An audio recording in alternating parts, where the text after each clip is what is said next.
Hello అండి. అందరికీ నమస్కారం. వెల్కమ్ టు మై ఛానల్ అండి. ఇవాళ నేను దేవి భాగవతంలోని మరొక కథను మీకు వివరిస్తానండి. ఈ కథలో జనక మహారాజునికి, సుఖదేవునికి జరిగిన ప్రశ్నలు, సమాధానాల గురించి తెలుసుకుందాము. ఈ వీడియో మీకు నచ్చినట్లయితే లైక్, షేర్ అండ్ సబ్స్క్రైబ్ చేసుకోండి. అమ్మవారి అనుగ్రహము మీకు తప్పకుండా కలుగుతుంది. సూతదేవుడు ఈ విధంగా పలికాడు. తదనంతరము సుఖదేవుని రాకను విని జనక మహారాజు తన మంత్రులతో కలిసి గురుపుత్రుని ముందుంచుకొని ఆయన దగ్గరికి వెళ్ళారు. ఆయనను ఉత్తమాసంలో కూర్చుండబెట్టిరి. సముచితంగా అతిథి సత్కారములు గావించిరి. కుశల ప్రశ్నలు అడిగారు. పాడి ఆవును ముందుంచారు. సుఖదేవుడు రాజోసిన అతిథి మర్యాదలు నియమ ప్రకారము స్వీకరించను. రాజును కూడా సుఖదేవుడు కుశల ప్రశ్నలు వేసెను. ఆయనకు తన క్షేమ శుభ సమాచారమును తెలిపెను. తదుపరి వ్యాసనందునగు సుఖదేవుడు సుఖాసీనుడయ్యెను. ఆయన చిత్తము ప్రశాంతముగా ఉండెను. అప్పుడు రాజగు జనకుడు అడిగెను, మహానుభావ, మీరు గొప్ప నిస్పృహులైన మహాత్ములు. మునివర్య, మీరు ఏ కార్యమున ఇచ్చటికి వచ్చిరి? దయచేసి తెలుపుడు అని అడిగారనమాట జనక మహారాజు సుఖదేవుణ్ణి. సుఖదేవుడు ఈ విధంగా పలికారు. మహారాజా, తండ్రి గారగు వ్యాసుడు నన్ను వివాహం చేసుకోనమని అడిగెను. అన్ని ఆశ్రమాలలో గృహస్థాశ్రమం ఉత్తమైనదని పలికెను. కానీ అది బంధకారకమని నేను భావించి ఆయన ఆజ్ఞను తిరస్కరించితిని. ఇది బంధము కాదు అని ఆయన బోధించినను నేను వినలేదు. నా మనసు వివిధములుగా ఆలోచనతో అలజడిగా ఉండెను. నా మనోవృత్తి నెరంగి, తండ్రి, నీవు మిథిలకు వెళ్ళుము, శోకించవలదు. అచట జనక మహారాజు కలడు. ఆయన యాజ్ఞిక పురుషుడు, జీవన్ముక్తుడు. ఆయన విదేహుడను నామముతో సకల జగత్తునకు సుపరిచితుడు. ఆయన అచట నిష్కంటకముగా రాజ్యమును పరిపాలించుచున్నాడు. రాజభారమును నిర్వహించునే మాయాబంధముక్తుడు. పరమ తపస్వియకు పుత్ర, నీవెందుకు భయముతో వనవృత్తిని స్వీకరింపదలచితివి? మహానుభావ, రాజకు జనకుని స్థితిని అవలోకించి నీ మానసిక అంధకారమును తొలగించుకొనుము. వివాహము చేసుకొనుము అని పలికారనమాట సుఖదేవుని తండ్రి. నా వచనముల యందు నమ్మకము లేనిచో వెళ్ళి జనక మహారాజును అడుగుము. ఆ జనకుడు నీ మనసునందున్న సందేహమును నివారించును అని చెప్పారు. పుత్ర, ఆ రాజు వచనములను విని శీఘ్రముగా తిరిగి నా వద్దకు రమ్ము అని చెప్పెను. మహారాజా, తండ్రి గారి ఆదేశానుసారము నేను ఈ నగరమునందు ప్రవేశించితిని. నీవు పాపరహితుడవు. నేను సంసారిక బంధము నుండి ముక్తిని కాగోరుచున్నాను. నేనేమి చేయవలనో దయచేసి తెలుపుడు. రాజేంద్ర, తపస్సు, తీర్థములు, వ్రతములు, యజ్ఞములు, స్వాధ్యాయము, తీర్థవాసములు, జ్ఞానము, ఈ సాధనములలో దీన్ని ఆశ్రయించినచో ముక్తి సులభమగును. దీన్ని తెలిపి నన్ను అనుగ్రహింపుడు. జనకుడు ఈ విధంగా పలికాడు. మునీంద్ర, వినుము. మోక్ష మార్గమును అనుసరించు బ్రాహ్మణుడు మొదట యజ్ఞోపవీత సంస్కారము సంపన్నము చేసుకొనవలను. విద్యను అభ్యసించుటకు గురువును ఆశ్రయింపవలను. వేదాంతములను అధ్యయనం చేసి గురువునకు దక్షిణ వసగవలను. సమావర్తనము పూర్తి కావలను. అప్పుడు అతడు వివాహం చేసుకొని గృహస్థాశ్రమును స్వీకరించవలను. మనసును స్వాధీనపరచుకొనవలను. ఇవి తప్ప ఇంకే విధమైన విధి విధానమును అతనికి వర్తింపదు. సంతోష చిత్తుడై ఉండవలను. ఇతరమును దేనిని ఆశింపరాదు. మనసులో పాపమును నిలువనివ్వరాదు. అగ్నిహోత్రాది కర్మలను అనుసరించవలను. సత్యమును పలకవలను. సదా పవిత్రుడై ఉండవలను. పుత్ర పౌత్రుల ఉదయింపగా వానప్రస్థనమును స్వీకరించవలను.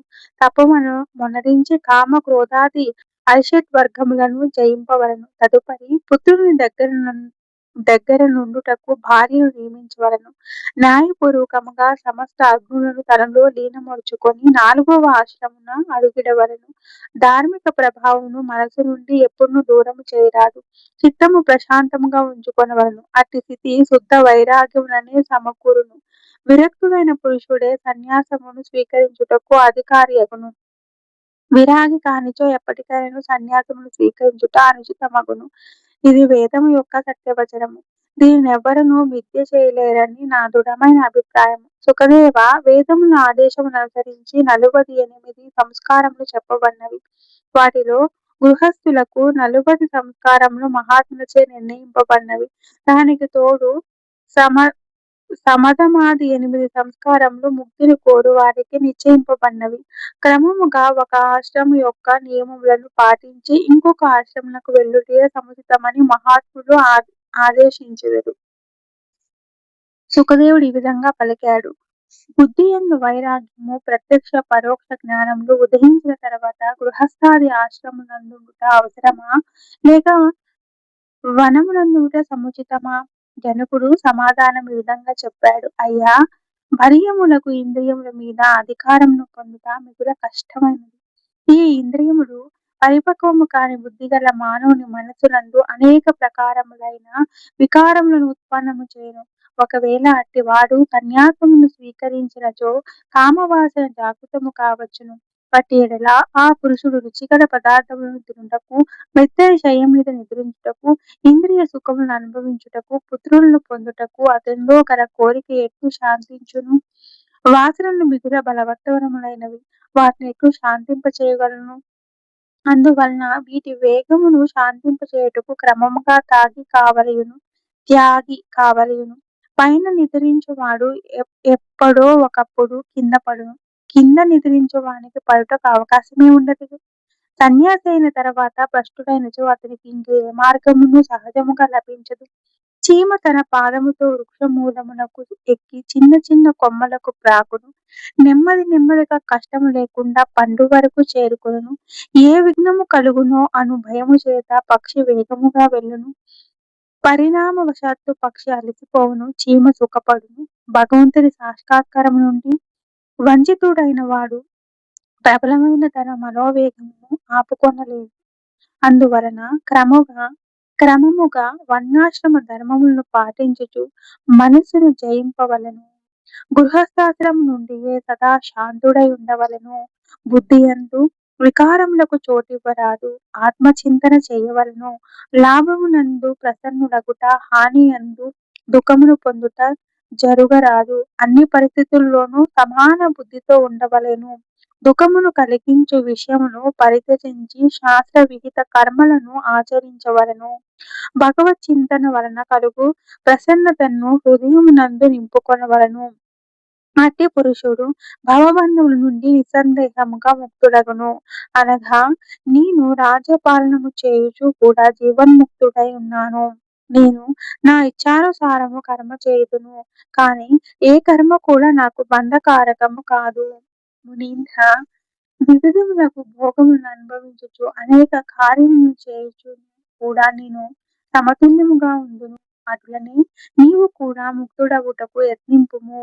బంధమును కలిగించు ప్రత్యక్ష కారణమును నీకు తెలిపితిని. కారమునకు సత్తాయే లేకుండినచో అది బంధమెట్లు కలగచేయును?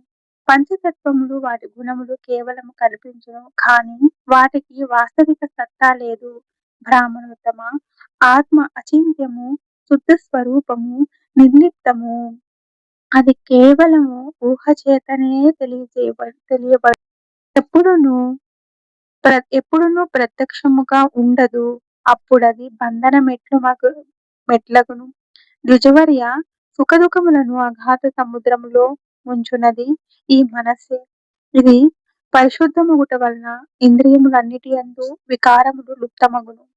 సకల తీర్థములందు పదే పదే మునగవచ్చును, కాని మనస్సు పవిత్రము కానంత వరకు చేసిందంతయును వ్యర్థమే కదా. మునీంద్ర, మానవులను బంధించుటకు, ముక్తులను చేయుటకు దేహము, జీవాత్మ, ఇంద్రియములు ఏవియును కారణములు కావు.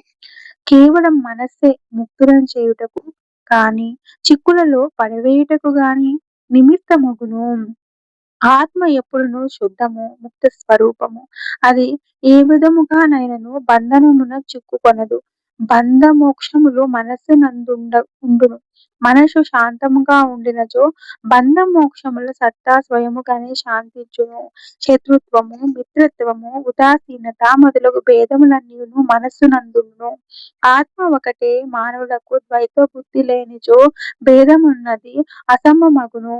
జీవుడు బ్రహ్మస్వరూపుడు. నేను ఆ నిత్య బ్రహ్మనే. ఇందే మాత్రము విచారించనవసరము లేదు. జగత్తునందు అవిద్య వ్యాపించి ఉన్నది. దీని వలన జీవుడు బ్రహ్మయును భేద బుద్ధి మనస్సునకు తోచును. మహానుభావ, ఈ అవిద్య విద్య చేత లేక బ్రహ్మజ్ఞానము చేత తొలగిపోవును. అందువలన వివేకి అయిన పురుషుడు విద్యలందు జాగరూకత వహించి చక్కటి జ్ఞానమును పొందవలెను. ఎండ లేకపోయినచో నీడ వలన సుఖమెట్లు అనుభవమునకు వచ్చును. అటులనే అవిద్య లేనిచో విద్య యొక్క మహత్తు ఎట్లు తెలుసుకొనగలము? గుణముల యందు గుణములు, భూతముల యందు భూతములు, విషయముల యందు ఇంద్రియములు ప్రవర్తిల్లుట అట్టి ఎడల ఇందులో ఆత్మదోషమేమి గలదు? అన్నిటినీ పాటించుట కొరకు వేదములో మర్యాద స్థాపించబడినది. అనగా ఒకవేళ పురుషుడు దాన్ని అనుసరించినచో నాస్తికుల అభిప్రాయమును అనుసరించి ధర్మం యొక్క సత్తా నశించును. ధర్మము నశించినచో వర్ణ వ్యవస్థ స్థిరముగా ఉండజాలదు. అందువలన వేద మార్గమును నడుచువారు స్వేచ్ఛను పొందుదురు అని పలికాడనమాట. ఇదంతా విన్న తర్వాత శుకదేవుడు ఏం పలికారో మనం రేపు తెలుసుకుందాం. థ్యాంక్ యూ అండి.